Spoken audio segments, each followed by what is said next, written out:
O sistema de prostituição instaurado pelos nazistas foi uma das muitas formas de exploração extrema que marcaram o horror do Terceiro Reich. Nos campos de concentração, os bordéis foram criados sob a aparência de incentivos para certos prisioneiros, mas na realidade eram outro mecanismo de submissão. Mulheres selecionadas arbitrariamente em Ravensbrück e outros campos eram forçadas a prestar serviço nesses espaços, onde a vigilância das SS assegurava sua completa submissão. No entanto, a instrumentalização do sexo por parte do nazismo não se limitou aos campos. Na ocupação da França, bordéis como Le Chabanais foram exclusivos para a elite do Reich, convertendo-se em símbolos de poder e decadência. Enquanto a propaganda nazista promovia a pureza racial, oficiais como Hermann Göring se entregavam a excessos sem restrição. Dentro do próprio partido, a homossexualidade foi utilizada tanto para encobrir como para purgar inimigos políticos, como no caso de Ernst Röhm. Desde a exploração nos campos até a hipocrisia na cúpula nazista, o sexo se converteu em uma ferramenta de controle, submissão e poder dentro do regime mais impiedoso do século XX.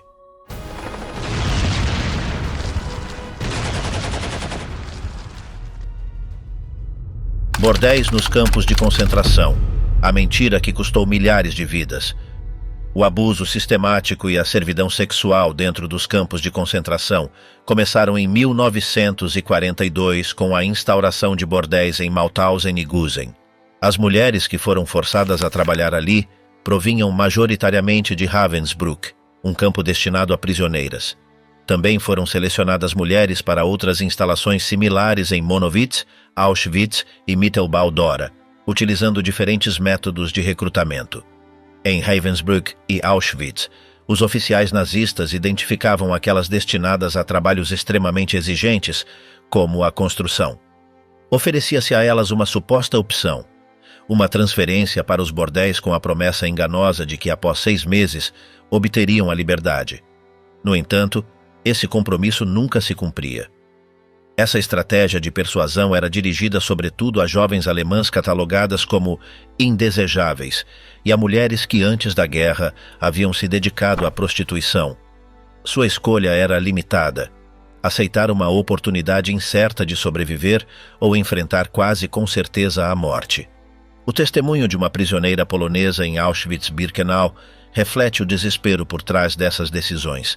Ela decidiu se apresentar voluntariamente quando o comandante Hössler pediu que aquelas interessadas dessem um passo à frente. Ao ser questionada por outra prisioneira sobre sua determinação, respondeu que com a chegada do inverno e as condições extremas nos trabalhos forçados, era impossível imaginar sobreviver a mais uma temporada em Auschwitz. Para ela, submeter-se ao abuso sistemático resultava menos aterrador que o crematório. Liana Milo, uma sobrevivente italiana e autora, defendeu aquelas que tomaram essa difícil decisão. Em seus escritos, expôs sua luta por se agarrar à vida e rejeitou a condenação moral dirigida a quem tentava sobreviver de qualquer maneira possível. Não queria desaparecer sem deixar rastro. Meu único desejo era voltar para casa. Tinha apenas 18 anos e não pensava em morrer. Enquanto outros reviravam o lixo em busca de restos de comida, esperavam que eu rejeitasse a possibilidade de viver só porque o preço era indigno. Além dos bordéis destinados aos prisioneiros, as SS também buscaram mulheres polonesas em Ravensbrück com outro propósito: explorá-las em estabelecimentos criados especificamente para os guardas ucranianos das SS. A esses era proibido qualquer tipo de relação com mulheres alemãs devido às leis raciais do regime. Como resultado, estabeleceram-se recintos exclusivos para eles em campos como Flossenbürg, Buchenwald, Gusen e possivelmente Sachsenhausen. À medida que crescia a demanda por esses espaços, os nazistas intensificaram sua busca por novas vítimas.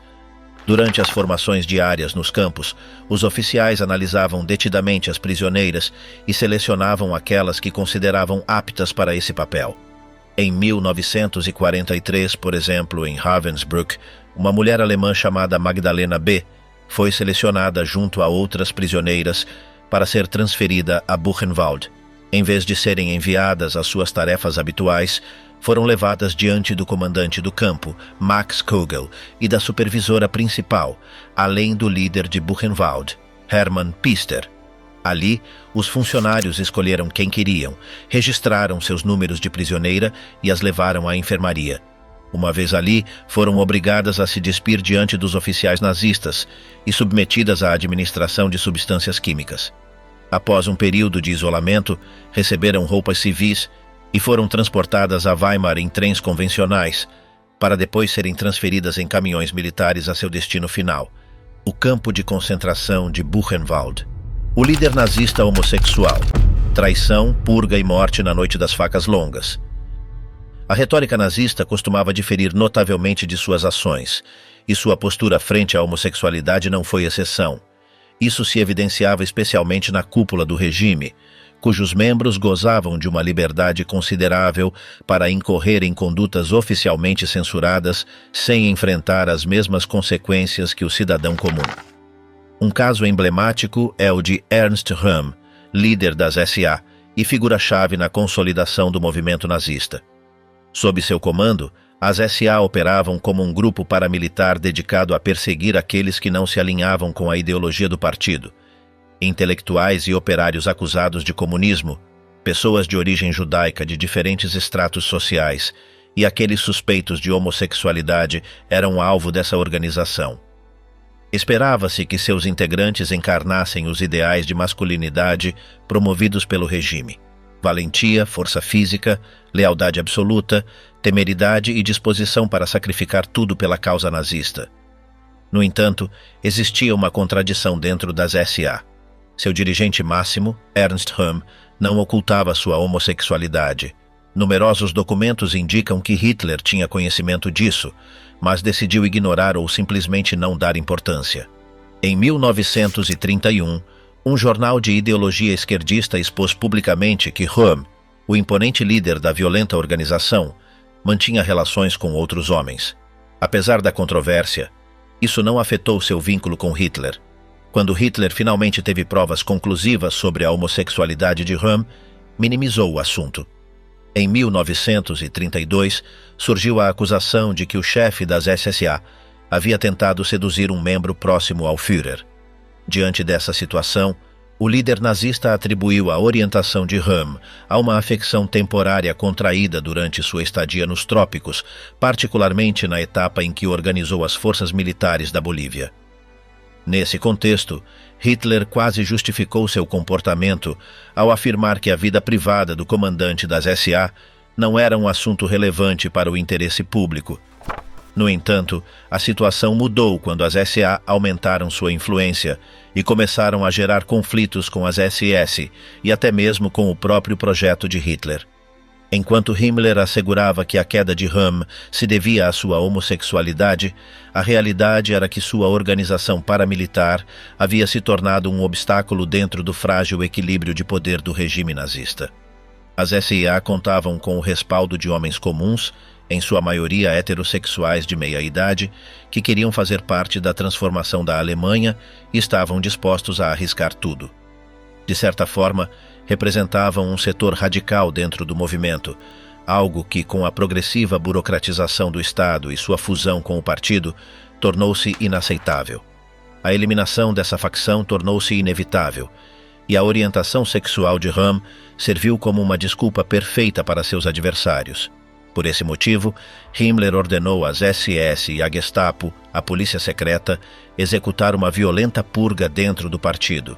Entre o dia 30 de junho e o dia 2 de julho de 1934, teve lugar a chamada Noite das Facas Longas.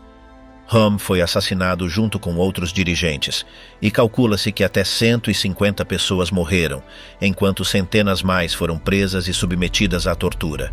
O horror invisível, o bordel de Buchenwald e a exploração sistemática. No campo de Buchenwald, o bordel se localizava em uma barraca de madeira. Contava com uma zona comum, um quarto para o guarda das SS, um espaço médico e vários pequenos quartos denominados Coverzimmer, além de dormitórios onde cada dupla de prisioneiras compartilhava um espaço. As mulheres vestiam saias escocesas brancas, com a possibilidade de usar sutiã e roupa íntima por baixo. Sua rotina começava às 7h30 da manhã, quando deviam se lavar e se vestir. Entre suas obrigações diárias estavam manter a barraca limpa e arejar os quartos. Também podiam acessar certos livros da biblioteca, desde que não tratassem de temas políticos, como recordou Magdalena Walter. No entanto, essa aparente normalidade ocultava uma verdade devastadora. Seus dias se passavam entre tarefas repetitivas e a angústia das 2 horas noturnas, momento em que os prisioneiros encerravam sua jornada e se dirigiam ao bordel. Magdalena descreveu esse processo como uma espécie de linha de montagem. A cada noite, os homens entravam, passavam primeiro pela sala médica onde recebiam uma injeção, depois entravam no quarto com as mulheres e permaneciam ali por não mais de 15 minutos. Ao sair, voltavam à zona médica para outra injeção antes de abandonar o bordel. O ritmo de trabalho era implacável, mal permitia descanso. A princípio, Magdalena tentou resistir e ameaçou atacar o primeiro homem que se aproximasse usando um par de tesouras de unha. No entanto, o tempo em Ravensbrück havia quebrado seu espírito, e a constante violência em Buchenwald a mergulhou na apatia. No final, deixou de lutar, em um estado mental semelhante ao de tantos prisioneiros que haviam perdido toda a esperança. Apesar de tudo, Magdalena Walter conseguiu sair de Buchenwald no final de 1944. No entanto, as razões por trás de sua libertação seguem sem esclarecimento. Sexo, vigilância e terror. A maquinaria nazista por trás dos bordéis nos campos de concentração. A vigilância e supervisão dos bordéis nos campos de concentração foi meticulosamente organizada. Segundo o sociólogo alemão Wolfgang Sofsky em sua obra A Ordem do Terror, os campos eram espaços projetados para moldar comportamentos e relações sociais por meio do controle absoluto do tempo e do espaço. Isso se refletia na administração rigorosa desses locais, onde o monitoramento era constante e a violência extrema. No início, os bordéis denominados Sonderbauten foram instalados próximos aos acessos em campos como Mauthausen, Gusen e Auschwitz. No entanto, posteriormente, uma diretriz ordenou sua realocação para zonas mais afastadas, geralmente próximas aos blocos médicos. Exemplos disso foram observados em Flossenburg, Buchenwald, Sachsenhausen e Neuengamme. O motivo dessa mudança respondia a necessidades práticas. As SS desejavam mantê-los fora da vista dos demais prisioneiros. Além disso, dado que sua administração costumava estar vinculada à gestão médica do campo, era conveniente sua proximidade a essas instalações. Os bordéis foram colocados em setores afastados e lúgubres, geralmente perto de áreas relacionadas com a morte e o sofrimento. Isso permitia às SS mantê-los ainda mais isolados do restante do campo. As barracas que os abrigavam estavam cercadas por grades e vigiadas por guardas posicionados na entrada, o que reforçava sua segregação e o controle sobre elas. O interior era projetado para garantir uma supervisão constante. A maioria dessas barracas era composta por estruturas padrão de madeira com um corredor central que percorria todo o edifício, facilitando aos guardas vigiar cada movimento em seu interior. Em Auschwitz, o design do Sonderbau refletia a arquitetura do Bloco 11, uma das prisões mais temidas do campo, o que demonstrava a obsessão das SS por controle e disciplina. O acesso a esses bordéis por parte dos prisioneiros do sexo masculino estava sujeito a um procedimento minucioso. Primeiro deviam solicitar autorização à administração do campo e se registrar no escritório administrativo, conhecido como Schreibstube. Se a solicitação fosse aprovada pelo comandante do campo, o nome do prisioneiro era anunciado durante a chamada noturna. Em Flossenburg, por exemplo, os prisioneiros que obtinham permissão eram levados em duplas após a chamada e deviam esperar sua vez em fila diante da barraca do bordel. Jakub Peck, um sobrevivente polonês que chegou a Auschwitz com apenas 19 anos e trabalhou como barbeiro pessoal do comandante Rudolf Höss, narrou como funcionava esse sistema. Quando um bordel começava a operar no campo, o oficial responsável distribuía cupons entre certos prisioneiros. Peck recordava que os barbeiros do campo recebiam bilhetes e deviam se alinhar no corredor após se submeterem a um controle médico obrigatório. Oficiais de alta patente, incluindo o próprio comandante Höss, costumavam estar presentes durante essas visitas. Davam-se ordens como atenção e saudação a Hitler, swing, enquanto os prisioneiros aguardavam sua vez em fila. Peck recebeu um cupom com o número 9 e foi instruído a se posicionar do lado de fora do quarto correspondente, aguardando sua entrada junto aos demais.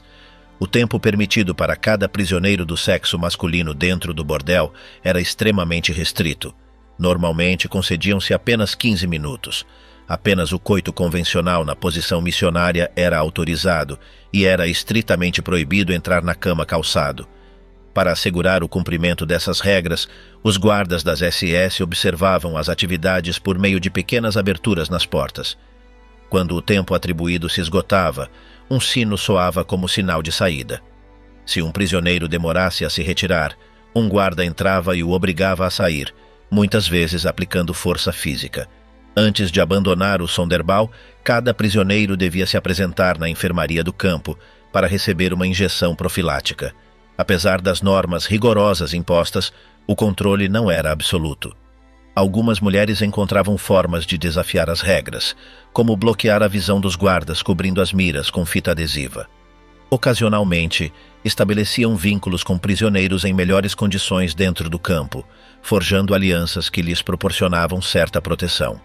A historiadora Anna Raiková identificou essas conexões como relações racionais, uma estratégia de sobrevivência observada não apenas em Auschwitz-Birkenau, mas também em guetos como Theresienstadt. Nessas relações calculadas, os homens ofereciam apoio na forma de comida ou segurança, enquanto as mulheres forneciam favores sexuais. Essa troca não se limitava a Auschwitz. Em outros campos, como Buchenwald, os prisioneiros podiam entregar rações adicionais ou subornar companheiros para evitar que determinadas mulheres fossem visitadas por outros. Para impedir a consolidação desses vínculos, as SS implementavam mudanças frequentes nos quartos das mulheres, dificultando assim que os prisioneiros soubessem com quem se encontrariam. A inauguração do bordel em Auschwitz gerou um auge do mercado negro dentro do campo. Prisioneiros contrabandeavam objetos de valor e vestimentas extraídas de Canadá, o armazém onde se acumulavam os pertences dos judeus assassinados nas câmaras de gás, com a intenção de obter o favor das mulheres no bordel. Alguns prisioneiros arriscavam até mesmo a vida ao tentar visitar suas amantes em horários noturnos. Se fossem descobertos pelas SS, as consequências podiam ser mortais. Para prevenir essas incursões clandestinas, os guardas implementaram medidas como trancar as mulheres em um dormitório especial ou realocá-las para outras áreas do campo, eliminando assim qualquer possibilidade de contato com os prisioneiros do sexo masculino.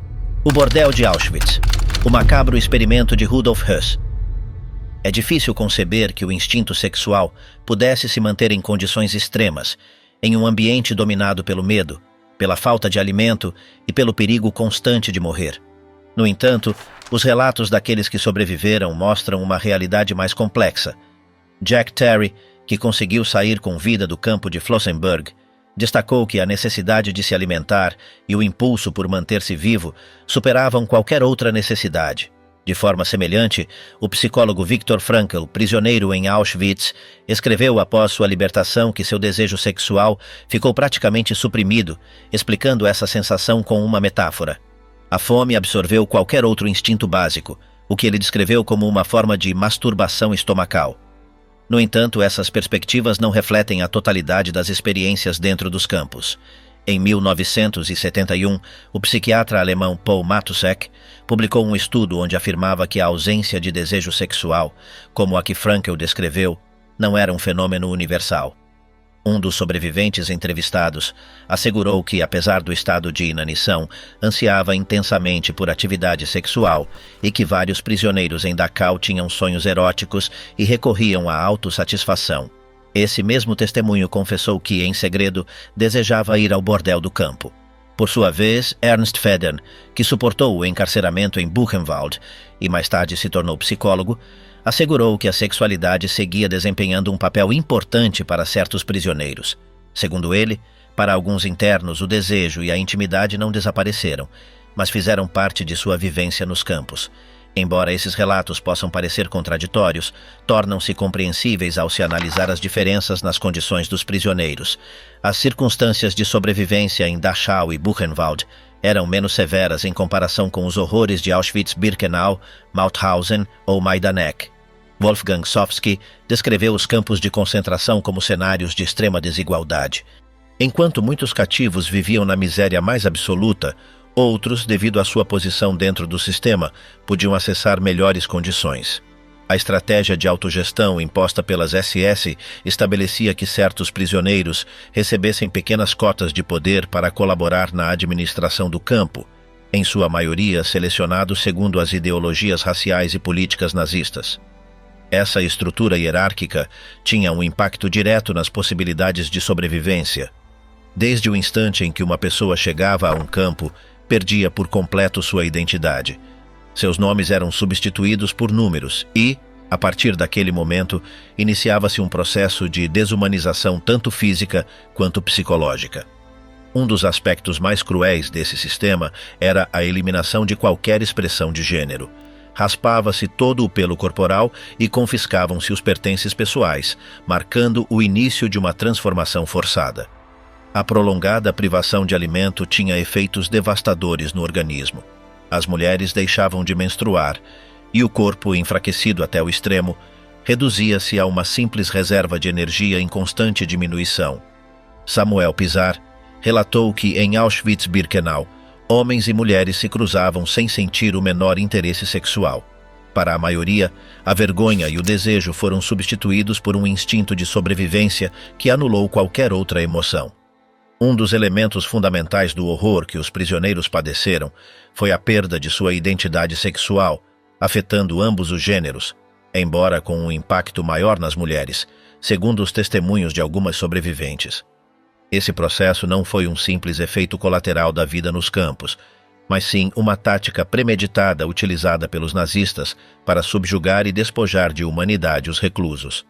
Apesar do impacto devastador das condições nos campos, alguns prisioneiros conseguiram se adaptar à brutal realidade em que estavam imersos, enquanto outros não conseguiram sobreviver. Para aqueles que encontraram uma maneira de suportar sua situação, recuperar certo senso de identidade sexual tornou-se uma estratégia fundamental de resistência. Observou-se que o status dentro da estrutura social do campo influenciava na vida sexual dos prisioneiros. Quanto melhor fosse o grupo de trabalho atribuído ou mais alto fosse o posto dentro do sistema de presos com funções administrativas, maior era a possibilidade de acessar recursos como alimentos por meio de trocas, o que tornava a sexualidade mais relevante em suas vidas. Antes que fossem estabelecidas barracas destinadas ao comércio sexual, os campos de concentração predominantemente masculinos careciam da presença de mulheres. Para muitos dos prisioneiros homens, especialmente aqueles que haviam sido capturados após a chegada ao poder do regime nazista em 1933, a possibilidade de ver uma mulher era extremamente rara. Por essa razão, a introdução de mulheres para os bordéis nos campos causou grande alvoroço. Em Auschwitz-Monowitz, por exemplo, a barraca destinada a essa atividade encontrava-se no centro do campo, permitindo que, em certas ocasiões, as mulheres fossem vistas pelos prisioneiros do lado de fora. Em Auschwitz-Stammlager, o bordel localizava-se no bloco 24, perto da entrada principal do campo, logo abaixo do infame lema Arbeit macht frei. Apesar de a existência desses locais ser um segredo a céu aberto, a maioria dos prisioneiros tinha acesso apenas a informações fragmentadas, baseadas mais em rumores do que em experiências diretas. Em Mittelbau-Dora, por exemplo, a barraca do bordel encontrava-se no mesmo edifício que abrigava a biblioteca do campo, logo acima da praça onde os prisioneiros eram obrigados a formar filas diariamente. De lá, as mulheres podiam ser vistas paradas na entrada ou espiando pelas janelas, uma estratégia deliberada das SS para atrair o olhar dos presos do sexo masculino. No entanto, para a maioria dos cativos, a existência desses bordéis não tinha qualquer relevância dentro da luta diária por sobrevivência. Na realidade, esses locais eram acessíveis principalmente para os prisioneiros que desempenhavam funções dentro da hierarquia do campo, o que evidencia a estreita relação entre o acesso a certos privilégios, o poder e a sobrevivência dentro do sistema de concentração. O número de internos que frequentavam esses bordéis era surpreendentemente baixo em relação à população total dos campos. Em Auschwitz-Stammlager, por exemplo, quando havia cerca de 30.000 prisioneiros no campo, apenas 100 frequentavam essas barracas. o que representava apenas 0,33% do total de prisioneiros. De forma semelhante, em Buchenwald, quando o bordel começou a operar em julho de 1943, uma média de 98 prisioneiros o visitava nos dias em que estava aberto, o que equivalia aproximadamente a 0,77% da população do campo. Vários fatores explicavam a baixa afluência a esses locais, entre eles as condições extremas de vida e o impacto físico e psicológico da brutalidade do campo sobre os prisioneiros. Para acessar o bordel, era necessário pertencer a um grupo seleto de prisioneiros, já que apenas alguns tinham permissão para entrar. Esse acesso era restrito exclusivamente aos considerados ários, o que incluía nacionais da Alemanha, Bélgica, Países Baixos, Escandinávia, Polônia, Tchecoslováquia, Ucrânia e Espanha.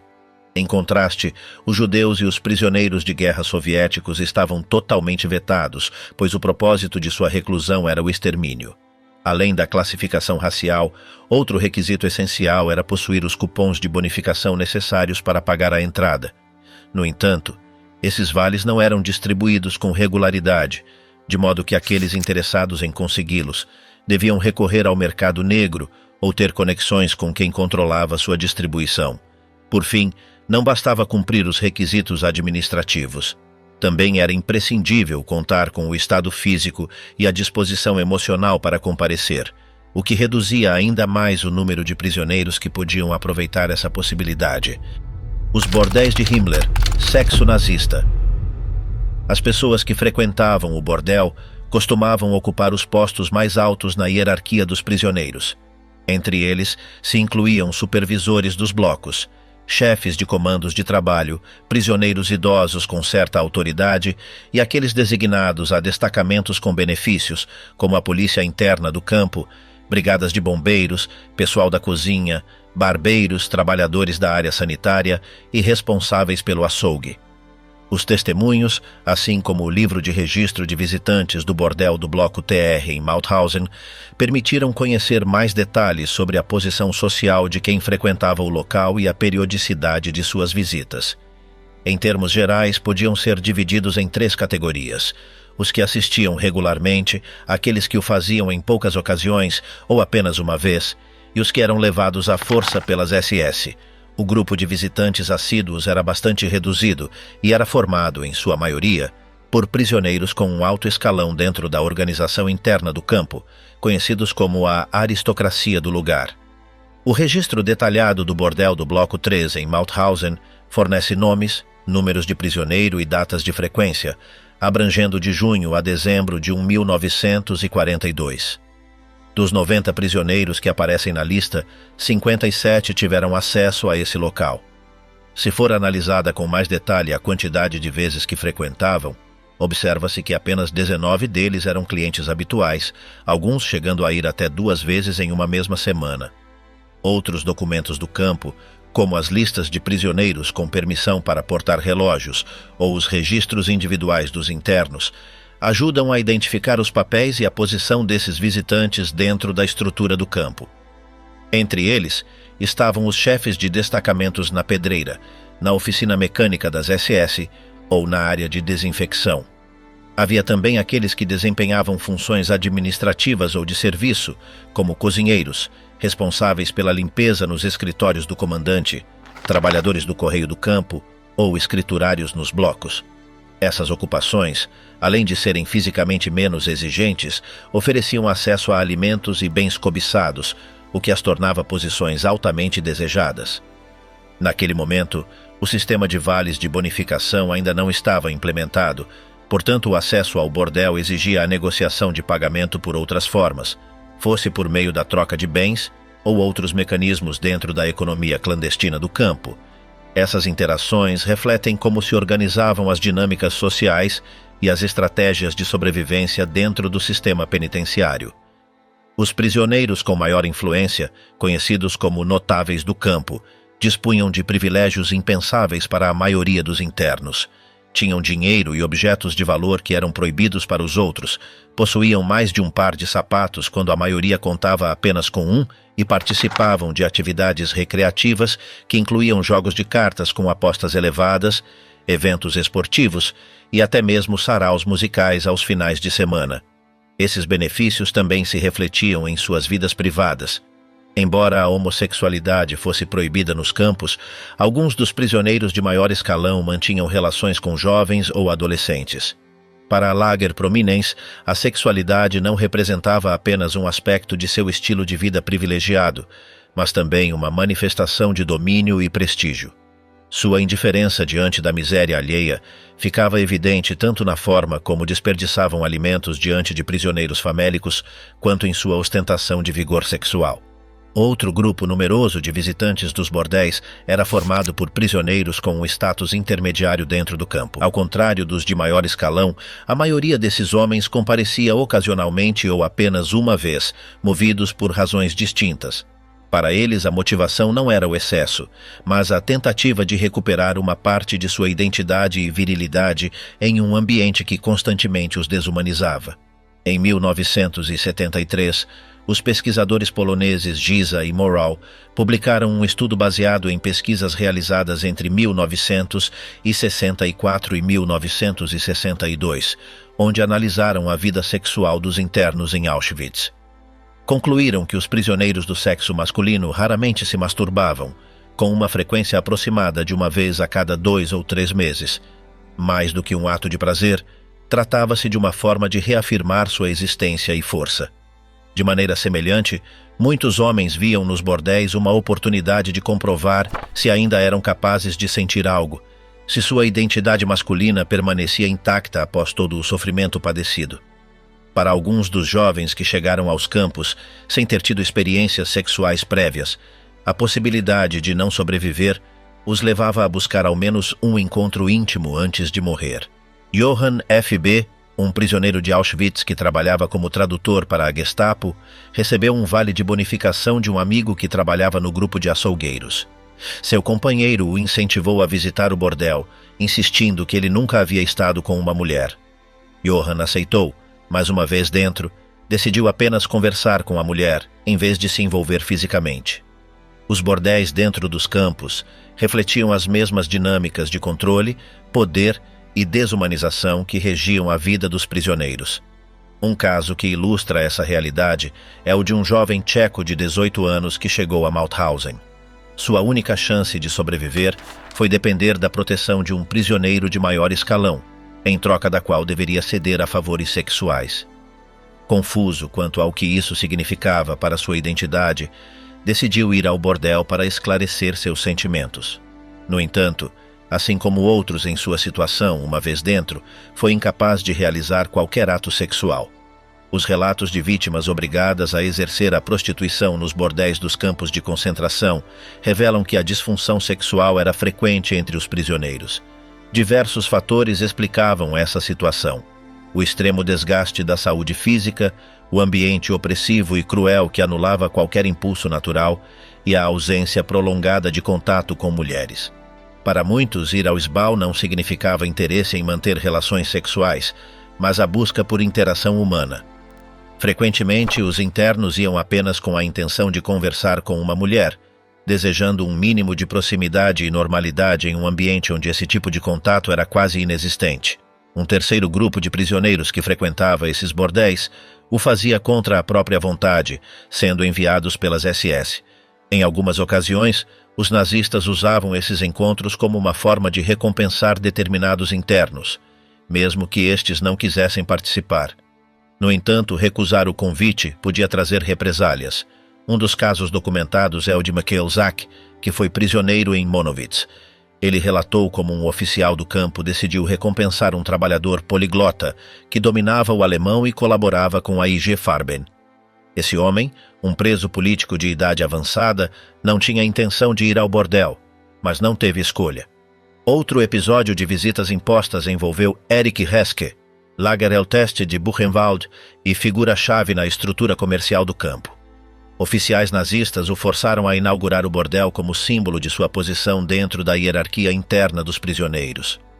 Longe de se tratar de um privilégio, essa ação refletia o controle total que as SS exerciam, mesmo sobre aqueles com status elevado dentro do campo.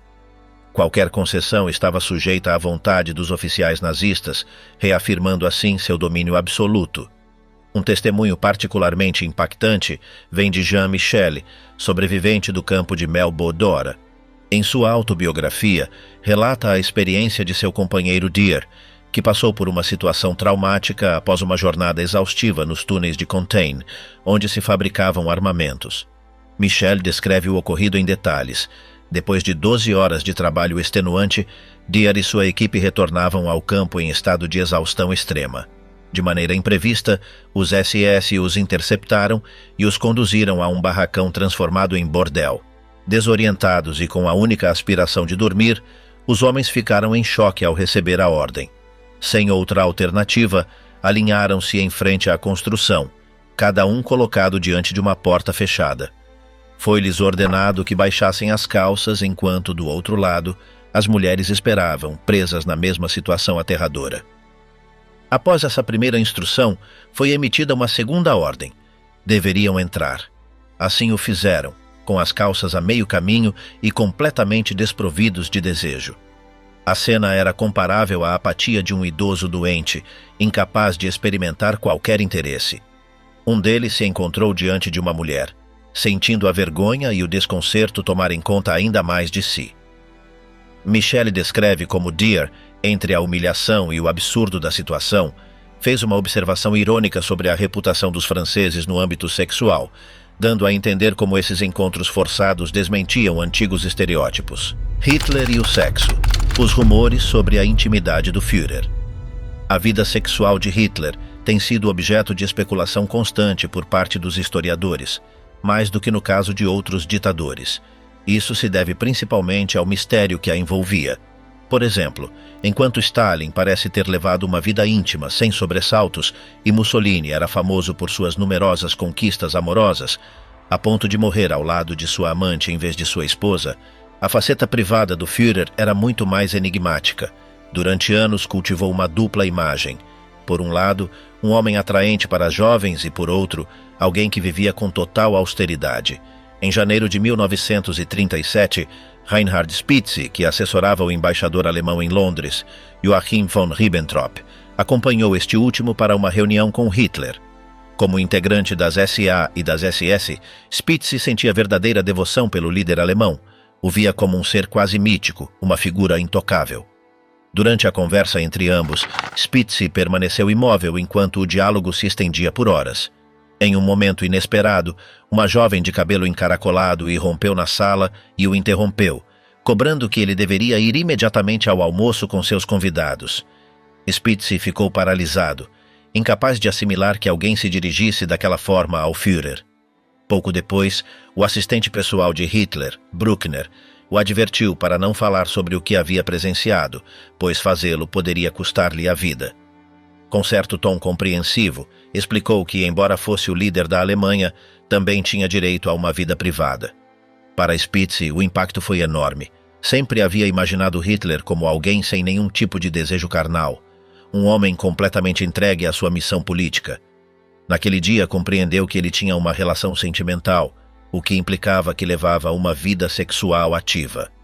Em 1936, Hitler participou de uma reunião da Associação Nacional Socialista de Mulheres, onde proferiu um discurso no qual reconheceu que o sucesso do partido não teria sido possível sem a lealdade e o esforço constante das mulheres que apoiavam o movimento.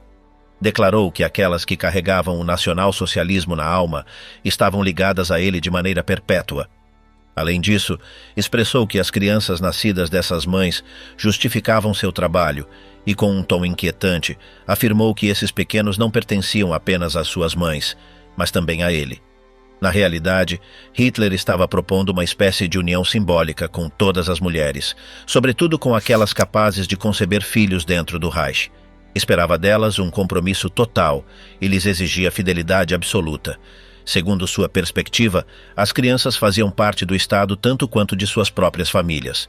No entanto, além desses ideais propagandísticos, Hitler também buscava justificar seu estado civil diante do público feminino da Alemanha, que sentia curiosidade sobre sua situação amorosa.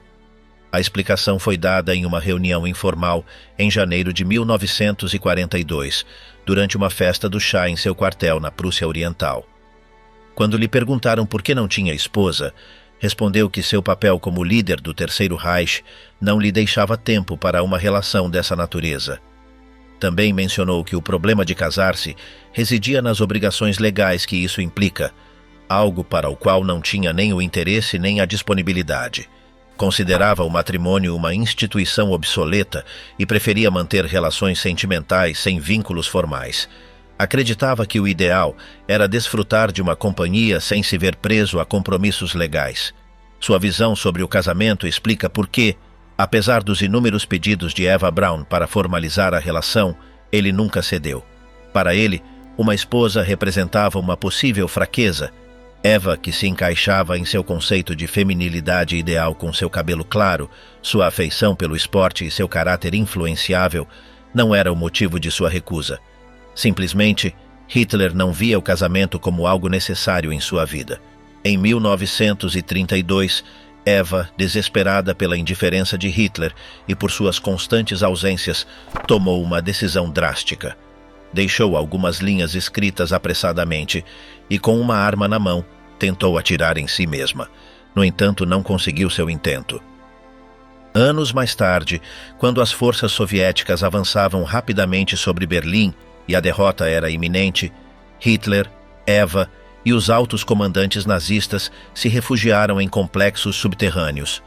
Consciente de que o desfecho estava próximo, o Führer decidiu atender a um desejo que Eva havia expressado em inúmeras ocasiões. Como forma de reconhecimento por sua lealdade inquebrantável, ordenou a seu secretário Martin Bormann que organizasse uma discreta cerimônia legal. Em meio a muros de concreto e longe de qualquer celebração luxuosa, ambos formalizaram sua união por meio de um breve ato civil. As circunstâncias eram extremas, mas o ambiente sombrio não importava. No dia seguinte, seu destino já estava selado. Paris, 1940, bordéis sob a ocupação nazista. O verão de 1940 foi um golpe devastador para o orgulho francês. Não era para menos, já que um país que em outros tempos havia sido uma potência europeia sob o comando de Napoleão Bonaparte, teve que presenciar como, naquele ano, a Wehrmacht conseguiu atravessar a aparentemente intransponível linha Maginot.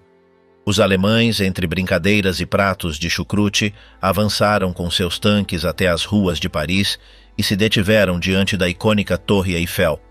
A partir desse momento, começou um período de ocupação no qual duas realidades foram forçadas a coexistir em território francês. Por um lado, os colaboracionistas que buscavam obter algum benefício dos invasores, e por outro, a famosa resistência, cuja efetividade foi em grande parte impulsionada pela propaganda de Charles de Gaulle. Os bordéis da capital francesa optaram pela primeira via. Segundo Patrick Buisson, em sua obra 1945 anos eróticos, Vichy ou os infortúnios da virtude, as proprietárias desses estabelecimentos não hesitaram em receber com entusiasmo os soldados nazistas, sempre que isso implicasse ganhos econômicos. A decisão revelou-se extremamente lucrativa. De fato, depois de encerrado o conflito, várias delas confessaram que jamais haviam visto rendimentos tão elevados quanto os proporcionados pelos clientes do Terceiro Reich. Para os prostíbulos franceses, a chegada dos ocupantes alemães significou uma nova era de prosperidade. No entanto, dentro do mundo da prostituição em Paris, uma casa de encontros destacou-se acima das demais e tornou-se o local predileto dos altos comandos nazistas devido à sua exclusividade, Le Chabanais. Esse lupanar, com quase um século de história e localizado nas proximidades do Museu do Louvre, escondia múltiplos segredos em seu interior. Contava com quartos decorados com temáticas diversas e, entre suas curiosidades, possuía uma inusitada cadeira do amor, projetada especificamente para o rei Eduardo VII. As mulheres que trabalhavam nesse local orgulhavam-se de pertencer à elite e, consequentemente, suas tarifas eram consideravelmente elevadas. O epicentro do libertinagem mais refinado da França abriu suas portas em 1878 na Rue Chabanais, número 12, tomando seu nome da própria rua. Atualmente, é difícil rastrear sua história. Segundo Marc Lemonnier, em seu Guia Histórico do Paris Libertino, a fachada desse bordel não chamava a atenção, pois era uma construção de 7 andares que, à primeira vista, se confundia com as demais edificações do bairro. Sua fundadora era conhecida como Madame Kelly, embora posteriormente o negócio tenha passado às mãos de Inès Pointu, Ernest Le Sourd e Georges Le Cuirassier.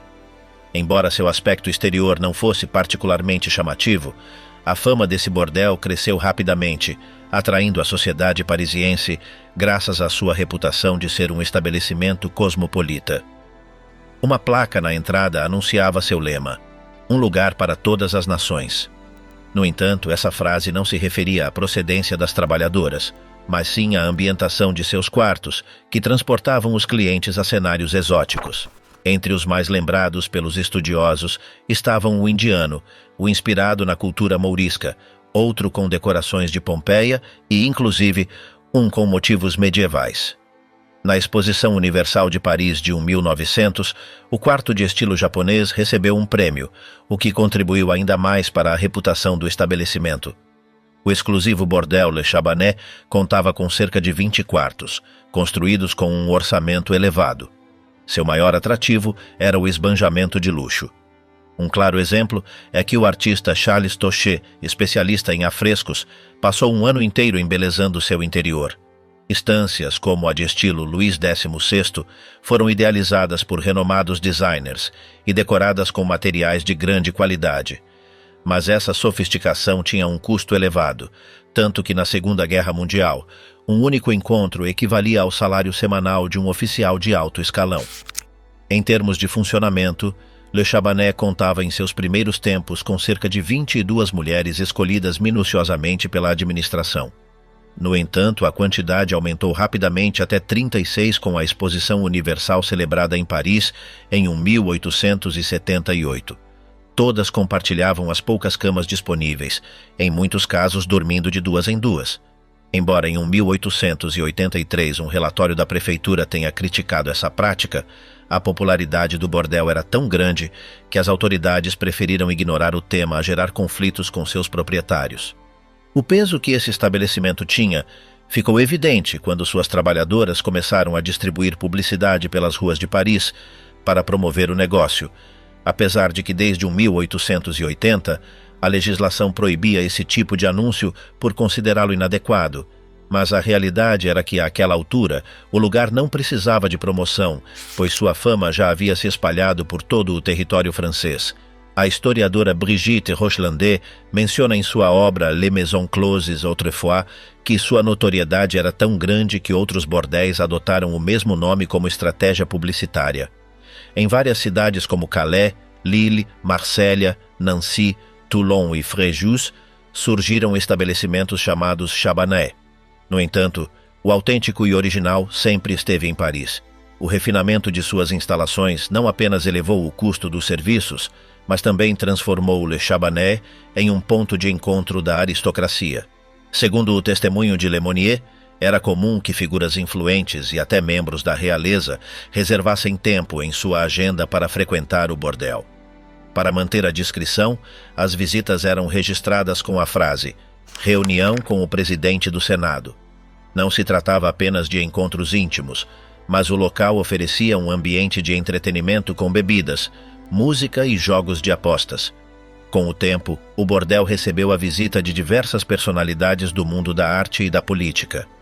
Entre seus clientes mais conhecidos esteve Henri de Toulouse-Lautrec, que além de frequentar o lugar, colaborou na decoração de alguns quartos.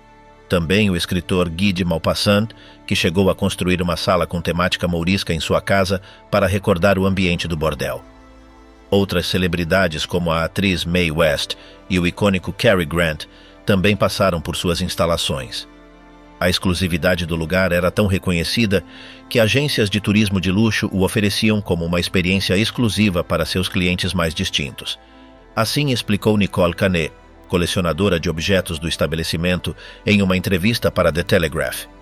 Com a chegada do exército alemão em 1940 e seu avanço sobre a França, os bordéis parisienses viveram uma mudança abrupta. Em lugares como Le Chabanais e o prestigioso 122, conhecidos por seu luxo, Muitas mulheres deixaram seus empregos, algumas por medo do que viria, outras como um ato de desafio contra os ocupantes. Não era raro ver cartazes pendurados nas portas desses estabelecimentos com uma mensagem clara e desafiadora para os oficiais nazistas: fechado, pessoal mobilizado. Essa forma de resistência pacífica não demorou a desmoronar. Assim que os alemães tomaram a decisão de reabrir os prostíbulos e organizar seu uso segundo a hierarquia militar, a situação mudou. A partir desse momento, o dinheiro alemão se converteu em um incentivo para que as trabalhadoras desses estabelecimentos aceitassem servir aos novos ocupantes. A administradora do Le Chabanais declarou, ao final da guerra, que os soldados nazistas eram uma opção melhor do que os clientes franceses, já que pagavam generosamente, eram mais sofisticados, falavam várias línguas e demonstravam modos refinados. Com a chegada massiva de cédulas do Reich, a quantidade de mulheres dispostas a exercer a prostituição na capital francesa alcançou as 10.000, um número muito superior às 4.000 que se registravam no início do conflito. O controle alemão reativou por completo esses locais de prazer, que experimentaram um auge sem precedentes. Desde o luxuoso 122, cujo grande salão com afrescos eróticos fascinava a elite nazista, até os bordéis mais modestos destinados à tropa, todos obtiveram lucros. Le Chabanais, como era de se esperar, foi reservado exclusivamente para a alta cúpula militar germânica, incluindo membros destacados da Luftwaffe, da Wehrmacht e da SS. Dos 177 bordéis e centros de entretenimento distribuídos na área do Sena, 5 foram destinados a oficiais e 18 a soldados. Sinais bilíngues na entrada indicavam essa classificação, explica Buisson. Esse icônico prostíbulo ficou sob o controle de figuras-chave do regime nazista, entre elas Hermann Göring, embora ele preferisse frequentar o exclusivo 122. Ali, os oficiais do Terceiro Reich organizavam suntuosas reuniões noturnas, enquanto a população francesa enfrentava o toque de recolher, que restringia a mobilidade entre as 11 da noite e as 5 da manhã. Durante essas celebrações, distribuíam-se artigos cobiçados como chocolate, tabaco e champanhe entre as trabalhadoras, que ofereciam espetáculos de dança sedutora e participavam de jogos de azar. A noite costumava terminar quando algum dos presentes sugeria se deslocar para os quartos temáticos para continuar a diversão em privado. O uso do sexo como ferramenta de dominação no Terceiro Reich expôs a brutalidade de um regime que buscou o controle absoluto sobre cada aspecto da vida. Nos campos de concentração, os bordéis não foram espaços de privilégio, mas uma forma a mais de subjugação. As mulheres obrigadas a trabalhar neles foram despojadas de toda a autonomia, enquanto os prisioneiros que frequentavam esses locais o faziam sob a estrita vigilância das SS, submetidos a regulações que eliminavam qualquer traço de humanidade. Fora dos campos, a ocupação nazista da França trouxe consigo a adaptação de bordéis exclusivos para a elite do Reich. Enquanto os nazistas impunham restrições à população local, os oficiais se entregavam ao excesso e à corrupção, refletindo a hipocrisia de um regime que promovia a pureza racial, enquanto sua cúpula afundava na decadência. Na própria estrutura de poder nazista, a sexualidade foi utilizada como uma arma política. A homossexualidade, tolerada em certos setores enquanto era ferozmente perseguida em outros, serviu como pretexto para eliminar figuras incômodas dentro do partido, como ocorreu com Ernst Röhm na Noite das Facas Longas. O nazismo instrumentalizou a sexualidade com uma precisão meticulosa, nos campos como método de controle e humilhação, na sociedade ocupada como forma de domínio sobre a população e dentro do próprio partido, como recurso para consolidar o poder. Desde os barracões dos bordéis até os salões da elite nazista, o sexo foi uma ferramenta de opressão que revelou a verdadeira natureza do regime. O horror do nazismo não se manifestou apenas no extermínio em massa, mas também na degradação sistemática da dignidade humana, onde até mesmo o desejo foi convertido em uma forma de controle.